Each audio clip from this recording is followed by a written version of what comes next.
আসসালামু আলাইকুম। আশা করি সবাই ভালো আছেন। প্রথমেই আপনাদের সবাইকে মধ্যরাতে লাইভে এসে কেঁদে কেঁদে জাতির কাছে ক্ষমা চেয়ে যা বললেন মাশরাফি বিন মুর্তজা।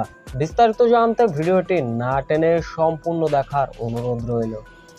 বাংলাদেশের চলমান পরিস্থিতি অর্থাৎ কোটা সংস্কার নিয়ে যা ঘটল আপনারা নিজ চোখে দেখেছেন, নিজ চোখেই বুঝেছেন। এই আন্দোলন নিয়ে চুপ থাকায় কাল হয়ে দাঁড়ালো সাকিব আল হাসান এবং মাশরাফি বিন মুর্তজা। তাদের বিলাসবহুল বাড়িঘর পুড়িয়ে দিয়েছে দুর্বৃত্তরা। তবে এ বিষয়ে নিজের ভুল বুঝতে পেরেছেন মাশরাফি বিন মুর্তজা।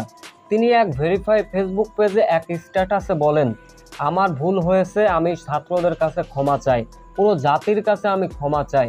আমি রাজনীতির মাশরাফি হয়ে আপনাদের কাছে আর বাঁচতে চাই না। আমি আপনাদের কাছে সেই প্রিয় ক্রিকেটার মাশরাফি অর্থাৎ কৌশিক হতে চাই। আমাকে সবাই ক্ষমা করবেন। সো ভিউয়ার্স, পুরো জাতি কি মাশরাফি বিন মুর্তজাকে ক্ষমা করে দেওয়া উচিত কিনা এ বিষয়ে অবশ্য